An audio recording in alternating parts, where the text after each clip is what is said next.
லாவோட்சுவினுடைய 12வது பாடல், வானமே எல்லை. Colors blind the eye, sounds deafen the ear, flavors numb the taste, thoughts weaken the mind, desire wither the heart. The master observes the world, but thrusts his inner vision. He allows things to come and go. His heart is open as the sky. நிறங்கள் நம்முடைய பார்வையை மங்கச் செய்கிறது. Sounds deafen the ear. சத்தங்கள் காதை பலவீனப்படுத்துகிறது. சுவைகள் நம்முடைய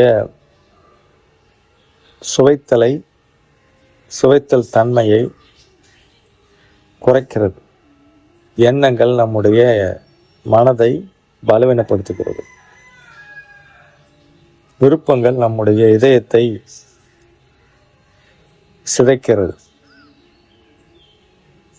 The master observes the world. நம்முடைய ஆசான் இந்த உலகத்தை கவனிக்கிறார். But trust is inner vision. உலகத்தை கவனிக்கிறார், தன்னுடைய உள்ளுணர்வை மட்டுமே நம்புகிறார். He allows things to come and go.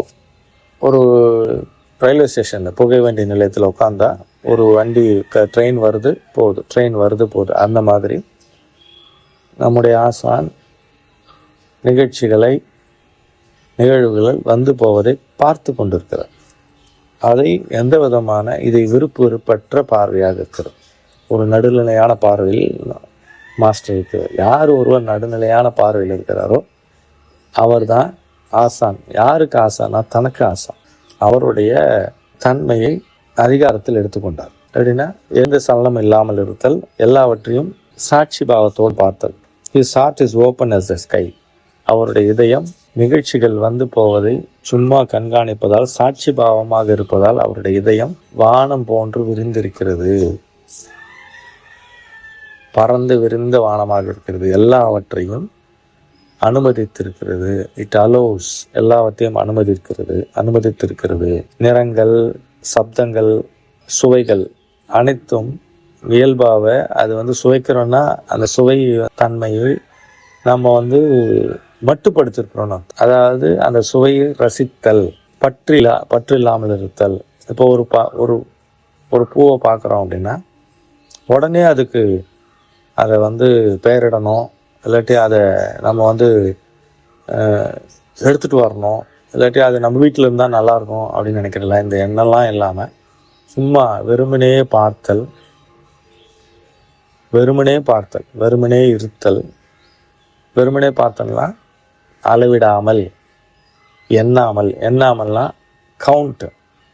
அதாவது மனதனுடைய தன்மையை எண்ணுதல் அப்படின்னா கவுண்ட். இது அதாவது பேதப்படுத்தி பார்க்கறது. இது கல், இது மலர், இது ஆண், இது ஒரு விலங்கு அப்படின்னு பேதப்படுத்தி பார்க்கறது தான் மனதனுடைய தன்மை. அந்த பேதப்படுத்தி எண்ணுதல், அளவிடுதல் இல்லாமல் மனம் தன்னுடைய மூல பிரக்ஞையான அந்த சாட்சி பாவத்தில் அதை சாட்சியாக இருந்து பார்க்குமானால், இந்த ஆசானுடைய பார்வை அப்படி தான் இருக்குது. சாட்சி பாவத்தில் அப்படியே சும்மா பார்க்குறது, வெறுமனே பார்க்குறது, குழந்தைத்தனமாக பார்க்கிறது. தன்னுடைய உள்ளுணர்வை நம்புவதில்லை. உள்ளுணர்வாக இருப்பவர், உள்ளுணர்வின் அத்தாட்சியாக இருப்பவர். உள்ளுணர்வு என்பது இந்த பிரபஞ்சத்தின் மொழி. அந்த பிரபஞ்சத்தின் மொழியாக இருக்கிற ஆசான் நிகழ்ச்சிகள் வந்து போவதை பார்த்து கொண்டே இருக்கிறார், ரசித்து கொண்டே இருக்கிறார். ரசித்தல் கூட கிடையாது, அப்படியே பார்த்து சும்மா இருக்கிறது. அவருடைய இதயம் வானத்தை போன்றது.